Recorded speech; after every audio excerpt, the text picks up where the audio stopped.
우리 지난 시간에 뭐 배웠는지 기억나세요? 네, 저 기억나요. 우리 그 오순절에 대해서 배웠잖아요. 맞아요. 네. 그 오순절에 여러 사람들이 모인 그 기도 공동체에 성령이 임하는 이야기예요. 성령이 맞습니다. 임했어요. 뜨겁다, 뜨거워. 그날 그 순간 여러 지역에서 온 사람들이 하나가 되는 네. 놀라운 일이 있었죠. 맞아요. 성령의 능력 중에 하나가 소통이라는 걸 배웠었죠. 맞습니다. 오늘 오순절 설교에 대해서 배우는데 너무 기대돼요. 오순절 설교. 설교를 야. 배운다고요. 와. 아, 사도행전 2장 기대된다. 재밌겠다. 안녕하세요. 안녕하세요. 잘 지냈죠? 네. 네. 좋아 보입니다, 다들. 지난주 우리가 마지막으로 봤던 게 사도 일행을 바라보면 사람들이 세술에 취했다. 네. 이렇게 얘기하잖아요. 왜냐하면 자기들에게 낯선 현실이었기 때문에 사람들은 자기에게 낯선 현실을 만나게 될 때 여러 가지 반응들이 있는데 참 좋다 이런 반응도 있지만은 위험하다라고 느낄 수 있고 또 위험한 것들은 배제하려고 하는 태도들이 있는 거죠. 그래서 그들이 나와는 다르다라고 하는 말을 낯설다 이런 말로 표현하는데 이게 이제 세술에 취했다는 말이기도 합니다. 사람은 뭔가에 취해서 하는 경우가 대단히 많이 있죠. 네. 꼭 술 먹어서만 취하는 게 아니고 네. 뭔가 광장의 열기, 예를 들면 뭐 운동장에서 응원하는 사람들, 또 콘서트장에서 네. 스타들에게 열광하고 있는 사람들, 네. 뭐 많은 그런 경우들이 있는 거죠. 이게 다 도취되고 있는 상황입니다. 근데 도취될 때 증상들이 좀 나타나죠. 어떤 흥분. 흥분해요. 흥분해요. 근데 흥분한다고 하는 거는 어떤 의미죠? 일상적인 마음이 아니죠. 네. 네. 어떤 그 비일상적인 순간이 나를 이제 찾아오기 시작합니다. 대개 그때는 어떠냐면 우리를 잡아당기고 있었던 인력이 느슨해져요. 자기중심적인 인력이 느슨해져서 네. 다른 이들과 섞이는 것을 어렵지 않게 여기기도 하고. 맞아. 지갑도 막 열리게 되죠. 지갑도 막 열리고. 그렇죠. 그러니까 뭐 중력이 잡아당기는 힘들이 좀 느슨해지고 이제 그럽니다. 아름다운 것들도 있죠. 그 기억이 내 생을 아주 활기차게 만드는 경우도 있습니다. 부정적인 의미의 도취 같은 것들도 있습니다. 일종의 술 취함 네. 같은 것들. 그러니까 술 취할 때는 기분이 좋은지 모르겠는데 깨어날 때에 숙취에 시달리고 있는 사람들. 그리고 과잉 지출을 했어. 그러고 후회하는 사람들, 네. 온갖 사람들이 다 있습니다. 뒤에 남는 것들이 씁쓸한 경우가 있고 그런 도취에 자주 자기를 노출하다 보면은 뭔가 흥분되는 것들을 경험하지 않으면은 인생이 너무 밍밍하고 재미가 없는 것처럼 느껴지고 더 강한 자극을 찾고 이런 것이 약물 중독으로 나타나기도 하고 이게 이제 심각한 문제가 되기도 합니다. 이런 의미의 도취라고 하는 것은 인생을 불행하게 만들기도 합니다. 그런데 다른 의미의 도취도 있거든요. 자기만 알고 살던 사람이 다른 이들과 더불어서 함께 일하는 그 경험을 통해서 울력하는 거죠. 함께 뭔가를 할 때 내가 이전에 경험할 수 없었던 행복과 기쁨을 느끼게 되고 함께 하는 게 정말 행복하구나. 그래서 누군가를 그리워하게 되고 그 사람들과 함께하면 기뻐지게 되고 이런 그 도취 같은 것들도 있죠. 공동체가 주고 있는 도취입니다. 근데 성령께서 일으키시는 하나됨의 경험처럼 강렬한 경험이라고 하는 게 또 있을까? 그러니까 놀리는 말로 이 사람들이 세술에 취했다라고 얘기했지만은 그것을 술이라는 매개는 다르지만 술이 아니라 성령에 취한 거지만 그걸 은유적으로 얘기해서 세술에 취했다고도 얘기할 수 있죠. 나라고 하는 자기중심성의 인력이 느슨해지고 그러자 타자의 얼굴이 보이기 시작하고 그 얼굴에 내가 반응할 수 있게 되었고 내 것을 내놓을 수 있게 되었고 이런 아름다운 일들이 벌어지게 됩니다. 이것이 뭐냐면 성령께서 하시는 일이란 말이죠. 오늘 수업 사도행전 5강 오순절 설교. 오늘 우리가 오늘과 이제 다음 주에 거쳐서 보게 될 이 대목은 베드로의 첫 번째 설교 부분이기 때문에 매우 중요한 대목입니다. 네. 그러니까 어떻게 보면 여러분 베드로의 출신 성분이 뭐죠? 어부. 어부입니다. 어부가 뭐 교육을 많이 받았을 리가 없잖아요. 네. 그런데 또 베드로는 아픔이 있는 사람이잖아요. 어떤 아픔입니까? 예수님 주님을 배신. 배반했던 네. 쓰라림이 배반, 네. 있단 말이죠. 그런데 그런 쓰라림을 주님의 사랑으로 다 녹여주셨죠. 네. 그리고 그에게 내 양을 먹여라 한 부탁을 하셨고, 그리고 그의 속에 성령이 충만하게 임하게 될 때 그는 당당한 사람으로 일어서게 되었고, 본래 배운 것이 없었던 사람인데 그가 하는 말을 들으면은 설교 잘하는 거는 꼭 잘 배워야 하는 건 아니구나 이런 생각이 들기도 하는데, 어쨌든 오늘 그 대목을 공부할 텐데 한꺼번에 다 볼 수가 없습니다. 네. 오늘 네. 조금 짧게 볼 텐데요. 2장 14절부터 21절까지를 읽을 텐데 뭐 두 절씩 이렇게 나눠서 읽어보면 될 것 같아요. 두 절, 한 절 이렇게 읽으면 되겠어요? 네. 베드로가 11 사도와 함께 서서 소리를 높여 이르되 유대인들과 예루살렘에 사는 모든 사람들아, 이 일을 너희로 알게 할 것이니 내 말에 귀를 기울이라. 때가 제3시니 너희 생각과 같이 이 사람들이 취한 것이 아니라. 이는 곧 선지자 요엘을 통하여 말씀하신 것이니 일렀으되 하나님이 말씀하시기를 말세에 내가 내 영을 모든 육체에 부어주리니 너희의 자녀들은 예언할 것이요 너희의 젊은이들은 환상을 보고 너희의 늙은이들은 꿈을 꾸리라. 그때 내가 내 영을 내 남종과 여종들에게 부어주리니 그들이 예언할 것이요 또 내가 위로 하늘에서는 기사를 아래로 땅에서는 징조를 베풀리니 곧 피와 불과 연기로다. 주의 크고 영화로운 날이 이르기 전에 해가 변하여 어두워지고 달이 변하여 피가 되리라. 누구든지 주의 이름을 부르는 자는 구원을 받으리라 하였느니라. 네. 짤막한 구절이지만 굉장히 강력한 네. 메시지가 네. 이 속에 담겨 있습니다. 자, 설교를 듣는 사람들이 어떤 사람들입니까? 유대인들과 예루살렘에 사는 모든 사람들, 이렇게 얘기합니다. 근데 이 설교의 대상들이 우호적인 군중들은 아니었던 것으로 보입니다. 왜냐하면 바로 앞에서 우리들이 세술에 취했다고 조롱했다라고 말하니까 그들을 대상으로 하고 있는 것입니다. 설교를 해보는 사람들은 알지만 설교의 청중들이 네. 나에 대한 기대를 품고 초롱초롱한 눈망울로 말씀을 받아들일 준비를 할 때는 말하는 게 참 쉽습니다. 그런데 청중들이 태도가 배타적이라든지 아니면 팔짱을 딱 끼고 어디 한번 해보시지 이런 태도를 보이면 매우 어려워요. 예. 그 상황은 누구나 다 그런 경험을 할 수밖에 없습니다. 그러니까 뭔가 이제 적대적인 감정을 가지고 있는 사람들 앞에 말하는 건 여간 어려운 것이 아닌데 베드로와 사도들은 당당하게 서서 예루살렘 사람들과 유대인들에게 말을 전하기 시작합니다. 자, 사람들이 워낙 많았겠죠. 그러니까 베드로가 얘기하면은 다른 제자들이 그 얘기를 반복해서 사람들에게 전달해 주었던 것 같습니다. 마치 우리가 학사 에스라가 일어나서 설교를 하면 회중들의 중간중간에 서 있었던 레위 사람들이 그것을 풀어 설명해 주었다고 하는 느헤미야의 광경을 떠올리면 될 것 같습니다.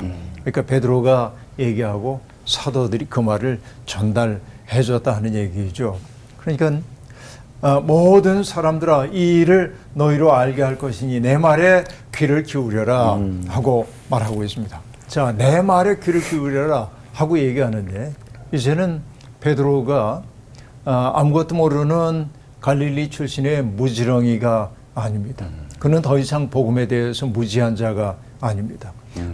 그 두려움 속에서 움츠러드는 자가 아닙니다. 당당하게 서서 복음을 선포할 수 있는 사람이 되고 있습니다. 네. 그러면서 그가 이후에 쭉 얘기를 이제 하게 될 텐데 그 얘기의 핵심은 예수 그리스도의 고난과 십자가 그리고 하나님이 그를 죽은 자 가운데 버려두실 수가 없었기 때문에 그를 다시 일으키신 사건을 보여줄 거고, 그리고 이어진 성령 강림의 사건까지 이제 이야기를 하게 될 겁니다. 자, 그리고 이제 15절을 보면 때는 제3시였습니다. 제3시가 우리로 환산하면 몇 시예요? 오전 9시입니다. 오전 9시. 네. 6시를 해 뜨는 시간으로 보면 네. 네. 그때가 이제 0으로 시작해서 3시 그러면은 오전 9시 이 무렵이라고 얘기할 수 있습니다.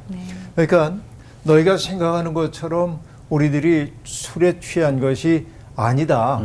다른 것에 취했다. 그러면서 선지자 요엘을 통해 말씀하신 것이 이루어졌다고 얘기하고 있습니다.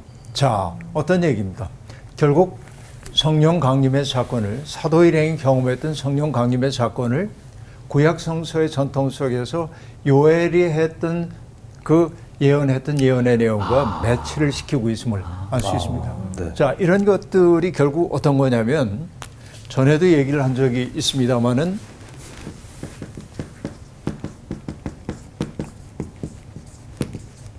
이 볼트만이라고 하는 신학자가 과거에 초기에 기독교가 전파될 때의 전파의 원리를 얘기할 때 이 접촉과 저항이라는 말을 사용을 했는데 예. 어떤 얘기냐면 아테네 바울 사도 일행이 가거든요. 그때 이제 아테네 사람들에게 얘기해요. 아테네 사람들아, 내가 쭉 아테네를 둘러보니까 내가 깨달은 게 하나 있어.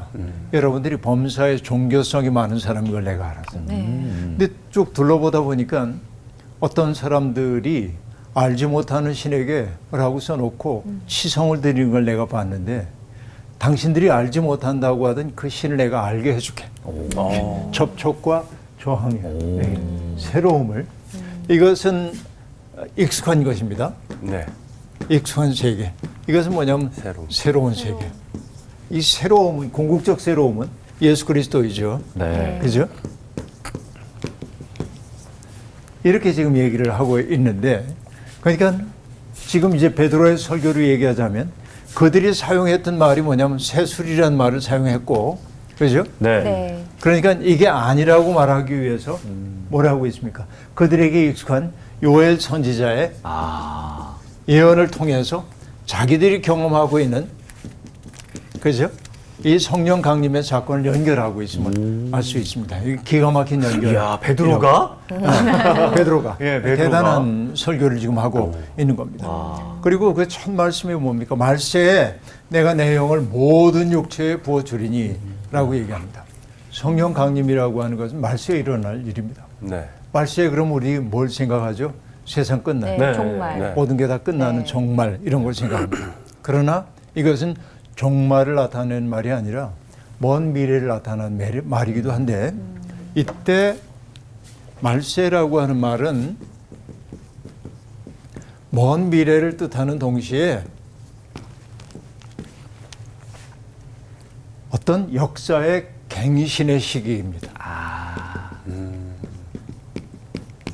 역사가 철저하게 갱신되는 그 순간을 여기에서 말세라고 하는 표현으로 사용하고 있다고 볼 수 있는데, 그러니까 성령 강림의 사건이 역사를 완전히 새롭게 만드는 사건임을 넌지시 보여주고 있는데, 그러니까 이 요엘 선지자의 언어를 그대로 우리가 받아들일 수가 있는 것입니다. 자, 말세에 일어난 일인데, 그러니까 여러분 갱신된다고 하는 것은 뭐죠?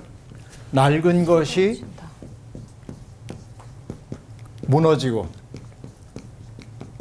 새로운 것이 도래하는 것이겠죠. 네. 네. 그럼 여러분 낡은 게 무너지고 새로운 게 도래하는 게 자연스러운 과정이에요? 아니면 진통이 있어요? 진통이 있죠. 그 진통이 있을 수밖에 없는 것이죠. 그렇죠. 진통이 있을 수밖에 없어요. 그래서 우리가 요한계시록을 보더라도 낡은 옛 세계가 무너질 때 큰 혼돈이 있습니다. 많은 이들이 어려움을 겪게 되고요. 그 진통을 통해 새로운 것이 도래하는 것을 보여주고 있는데, 그러니까 이 갱신이 어려운 까닭이 뭐냐면 옛 세계에 속한 낡은 질서가 무너지지 않기 위해 최선을 다하기 때문에 그렇습니다. 버팀. 그러니까 빛이 세상에 들어왔지만은 세상이 어둠인 거로 빛을 영접하지 않았다는 말처럼 똑같은 역사의 과정이 반복되고 있음을 알 수 있습니다. 그러니까 갱신의 때란 언제냐면 많은 고난을 겪음으로 사람들이 성숙해지는 때라고 얘기할 수 있어요. 그런데 그때 하나님이 어떻게 한다고요? 모든 육체에게 하나님의 영을 부어주실 거라고 얘기하고 있습니다. 자, 여기에서 뭐냐면 모든 육체입니다. 이건 어떤 얘기예요? 영의 민주성입니다. 네. 하나님의 영이 가다가 여기는 아니네. 이러지 않아요. 사람을 가리지 않아요. 이게 획기적인 얘기라고 볼 수 있습니다. 하나님의 영은 하나님의 호흡인데 강력한 힘입니다. 지도력입니다. 생명의 기운입니다. 큰 바람입니다. 그러니까 이 큰 바람이 사람을 가리지 않는다. 모두에게 열려 있다라고 얘기합니다. 나중에 우리가 사도행전에서 공부하겠습니다마는 고넬료 이야기에서도 보면 베드로는 하늘에서 내려오는 보자기 같은 것 속에 부정한 짐승도 담겨 있는 것을 보고 있는데 잡아먹으라 그러자 난 부정한 거 먹은 적이 없습니다 하고 얘기해요. 그때 하나님이 얘기하십니다. 내가 깨끗하게 한 것을 내가 부정하다 하느냐? 이렇게 얘기합니다. 하나님의 영이 하시는 일은 뭐냐면 사람들 사이에 민주성이에요. 모든 것들을 그렇게 영의 민주성이라고 얘기할 수 있습니다. 우리가 흔히 이제 선민이란 말을 자주 사용하는데 네. 네. 선택받은 민족이란 뜻이죠. 네. chosen, 내가 선택받아서 근데 이 선민이라는 것을 특권으로만 이해하는 경우가 대단히 많이 있습니다. 이게 특권으로 이해한 것이 유대인이었습니다. 그런데 하나님이 그들을 택하여 주셨던 까닭은 너희들만 배타적으로 내가 사랑한다는 게 아니라 바로 특권이 아니라 소명이었어요. 나는 너희를 통해 하고 싶은 일이 있어.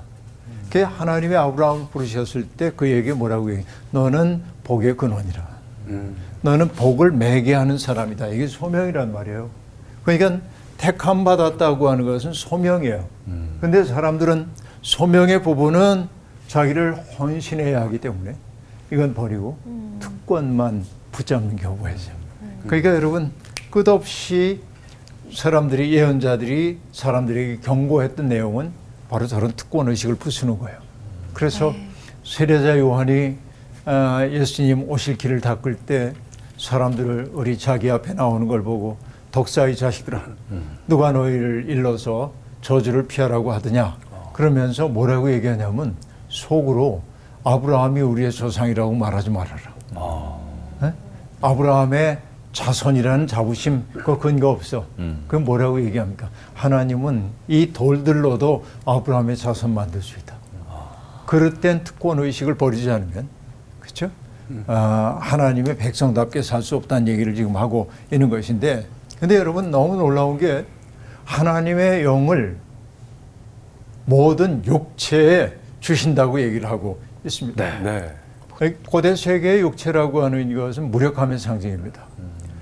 나중에는 우리가 이제 신학이 전개될 때 굉장히 심각한 문제 가운데 하나가 영지주의라고 하는 게 있었는데 그러니까 특별한 영적 지혜를 통해 구원에 이른다고 하는 이야기인데 그런데 영지주의자들이 갖고 있는 생각이 어떤 것입니까? 영은 중요하지만 육은 사멸할 거, 부족한 거 이렇게 보는 거예요. 그러나 지금 요에서의 이야기는 뭐냐면 모든 육체에 하나님의 영이 이제 들어가게 될 것이라고 얘기하고 있습니다.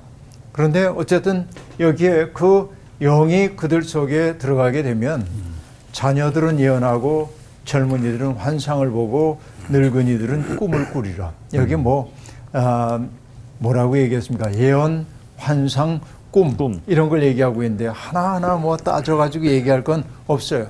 같은 뜻을 달리 표현한 거라고 보면 됩니다. 그러니까 하나님의 영이 우리 속에 들어오면은 우리가 새로운 세계를 본다.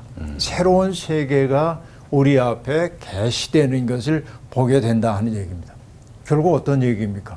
하나님의 영이 내 속에 들어오면 내 눈이 열려. 그래서 하나님과의 직접적 관계를 통해 세상을 바라보게 되고 내 삶을 스스로 기획하는 날이 온다.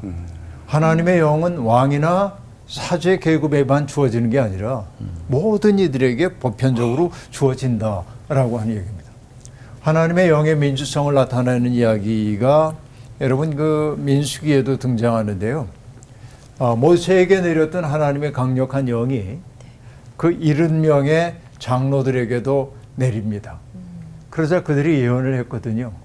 그리고 지난해 남아 있었던 엘닷과 메닷에게도 영이 내려서 진 안에서 예언을 하고 있었습니다. 그러자 그 소식을 들은 여호수아가 모세에게 가서 말합니다. 이 엘닷과 메닷이 우리와 구별된 장소에 있는데 그가 지금 영을 받고 예언을 하고 있으니 못하게 해야 합니다. 왜냐하면 영은 여기에서 작동하고 있는데 여기에서도 한다고요? 이러면은 명령 체제가 서지 않습니다. 이런 얘기입니다. 네. 그러자 모세가 얘기합니다. 내가 나를 두고 쉬게 하느냐?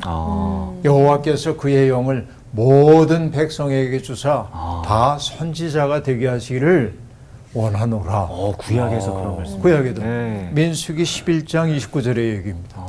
그렇죠? 모든 사람들이 하나님의 영을 받기를 소망한다. 네. 여러분 이게 높은 정신의 세계에 당도한 사람들의 마음입니다. 그렇죠? 나만 능력이 있어서 놀랬지 그러면서 부럽지? 자기 능력, 네. 부럽지? 네. 과시하고 그러니까 내 말 잘 들어. 이 지배 욕망이 없어요. 모두가 다 하나님의 마음을 알아차렸으면 좋겠다. 그래서 모든 육체에게 하나님의 영이 내려서 꿈을 꾸고 이상을 보고 예언을 하고 이제 그럴 수 있기를 소망한다고 얘기하고 있습니다. 네. 그 다음에 여기 18절에 보면 뭐라고 얘기합니까? 그때 내가 내 영을 내 남종과 여종들에게 부어주리니 그들이 예언할 것이요 라고 얘기합니다. 예. 자 여기 보면은요 금방 이제 그 너희 자녀들 아들 딸들이 예언할 거라고 얘기했고 또 젊은이들 늙은이들 얘기했어요. 네. 노인과 젊은이 성을 넘어서서 나이를 넘어서서 영이 민주적으로 임한다고 얘기했는데 18절은 뭐냐면 남종과 여종들에게 라고 말하므로 신분의 차이를 넘어서서 와. 그러니까 하나님의 영이 하시는 일이 얼마나 놀라운지를 보여주고 있습니다. 그러니까 하나님의 영이 하시는 일을 뭐라고 얘기하면 좋을까요? 저는 이것을 하나님의 영이 하시는 일을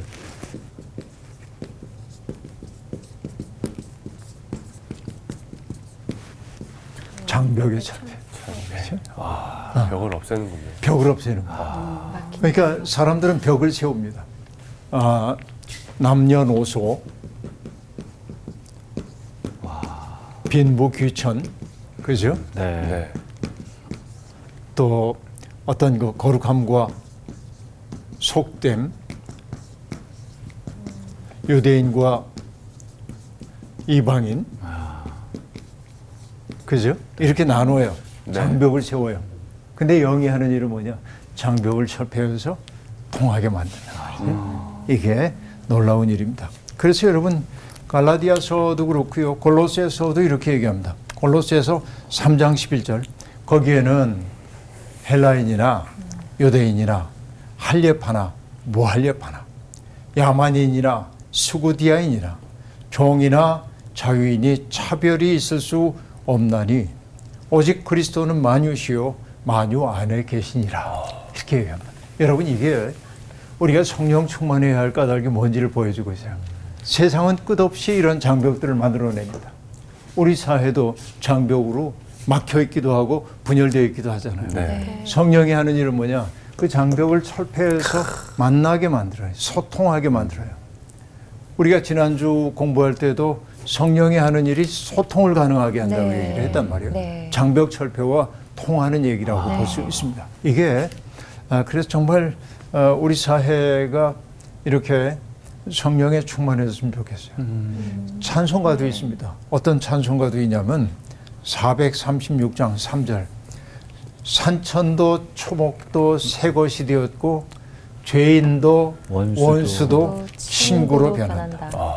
새 생명 얻은 자 영생을 누리니 주님을 모신 마음 새 하늘이로다. 영생을 누리며 주 안에 살리라. 오늘도 내일도 주와 함께 살리라 라고 말합니다. 이것이 장벽이 무너진 세상의 모습을 그대로 보여주고 있는 대목입니다. 네. 살다 보면 생각도 다르고 취향도 다르고 정치적 입장도 다른 사람들이 어울려서 꽃동산을 이룰 때 세상은 아름다워집니다. 교회 안에도 그래서 똑같은 색깔의 옷을 입은 사람들, 똑같은 취향을 가진 사람들, 똑같은 연령대의 사람들, 똑같은 정치적인 지향을 가진 사람들만 모이면은 건강한 생태계라고 얘기할 수 없습니다.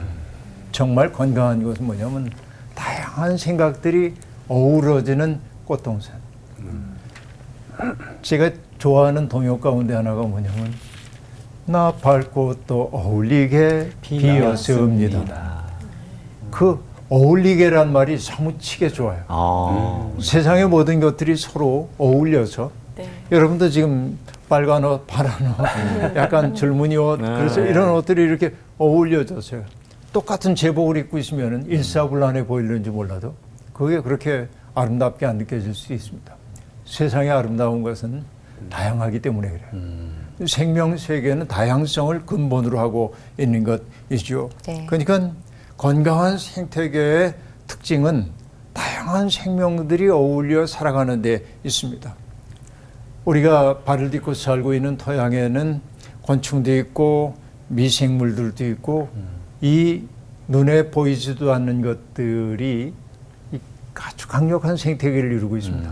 땅 속에서 버섯의 포자 같은 것들이 균사 같은 것들이 쫙 퍼져나가고 있는데 여러분 얘들도 소통을 하잖아요. 네.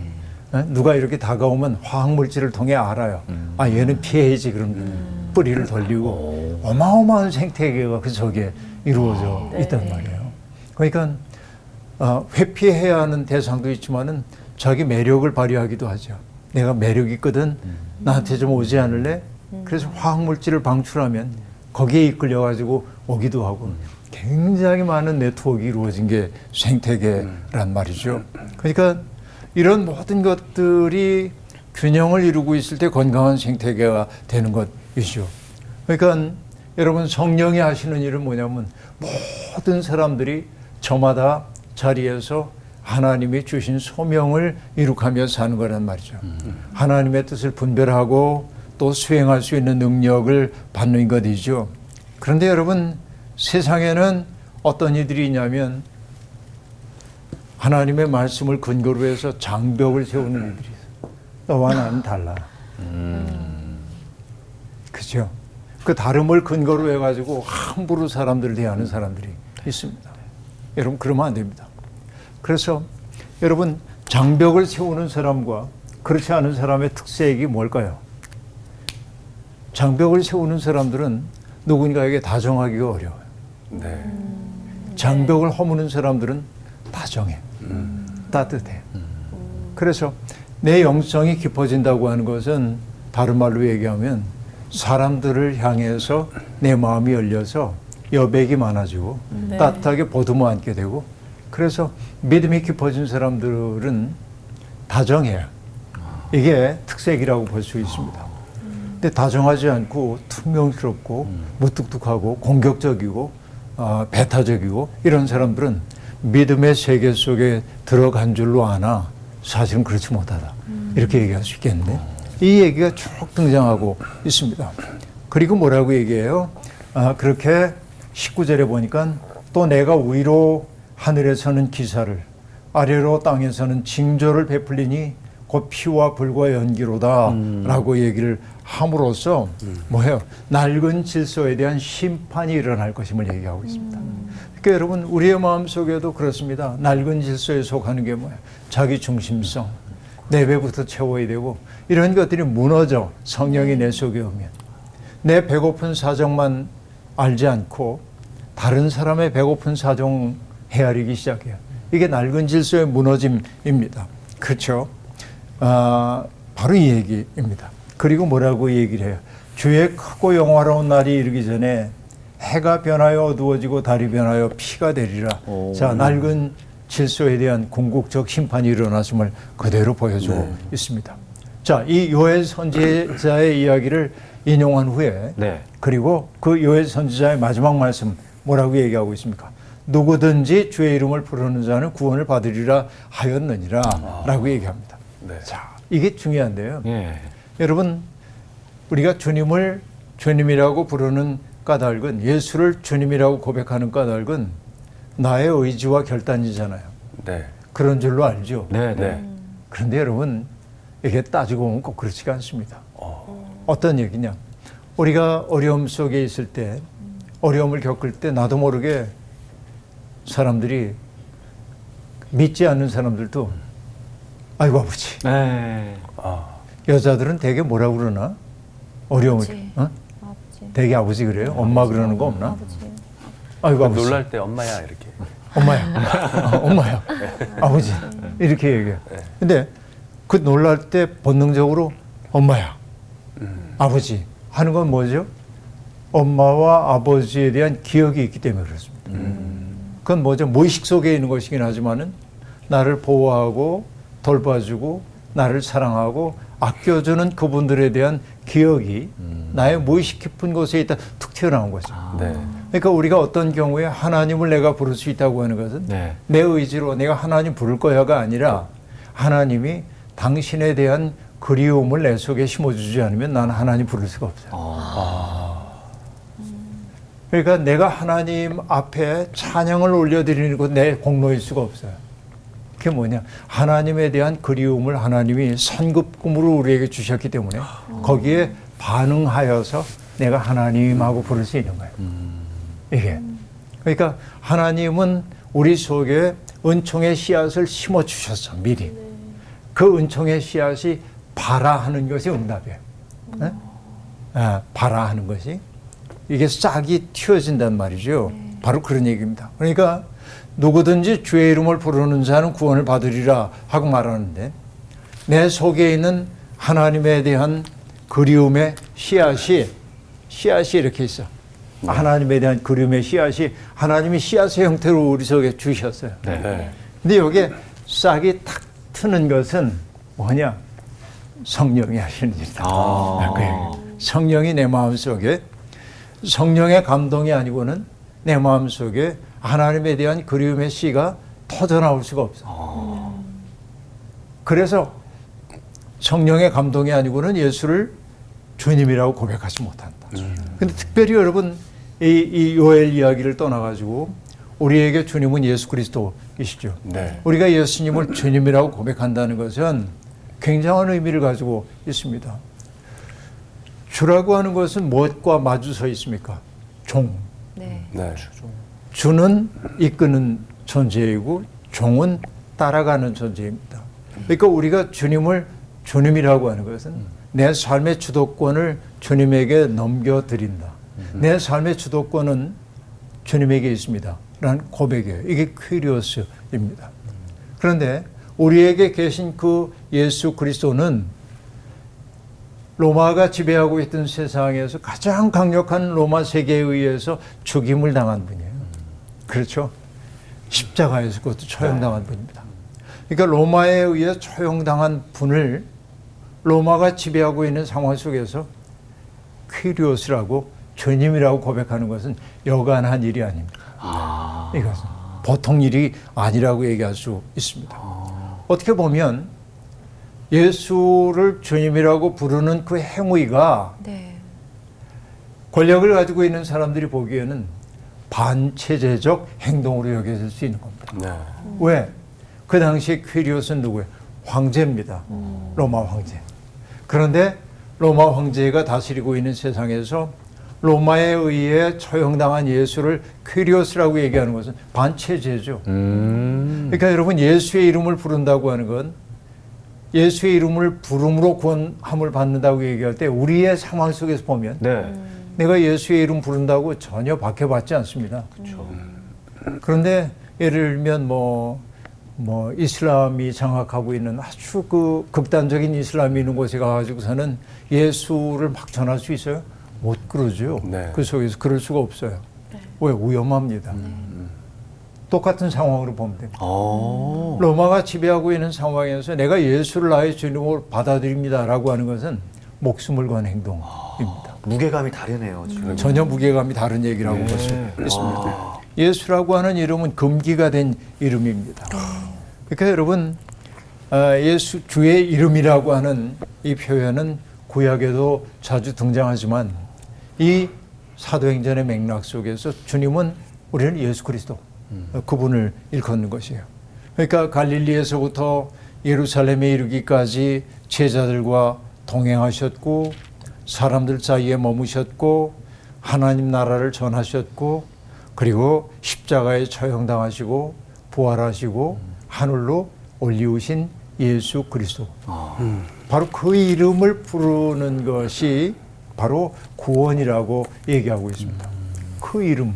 여러분, 그러니까 사도행전 9장에 나중에 우리가 보겠습니다마는 주의 이름을 부르는 모든 사람을 결박할 권한을 대제사장들에게 받고 사울이라고 하는 젊은이가 주의 이름을 부르는 자들을 잡으러 가는 이야기가 등장하고 있습니다. 그러니까 예수의 이름은 위험한 거예요. 그 이름을 부르는 게. 그래서 여러분 로마서 10장 12절 13절에 이렇게 나오죠. 유대인이나 헬라인이나 차별이 없습니다.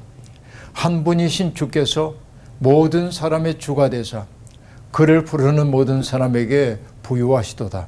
누구든지 주의 이름을 부르는 자는 구원을 받으리라. 근데 여러분 이 대목에 밑줄 쫙 긋죠. 누구든지 주의 이름을. 주여 제가 주님을 부릅니다. 너무 쉬워요. 사람들이 찬양하고 나서 꼭 많은 분들이 그러죠. 우리 주님 이름 부르고 우리 통성으로 기도합시다. 그리고 주여 그래요. 쉽죠. 위험하지 않죠. 그런데 여러분 성서가 쓰여질 이 당시에 주님의 이름을 부른다고 하는 것은 목숨 내놓고 하는 것이요. 그 이름을 부른다고 하는 것이. 그러니까 로마가 통치하고 있던 그 세계 속에서 예수를 주로 고백한다고 하는 것은 반체제의 위험을 무릅써야 하는 그런 위험한 일이었다. 그러니까 자기의 인격을 전부 투신하지 않고 부를 수 없는 이름이에요. 그러니까 예수의 이름을 부른다고 하는 것을 그냥 값싸게 예수님 제가 믿어요 이런 가벼운 얘기가 아니에요. 인격의 모험입니다.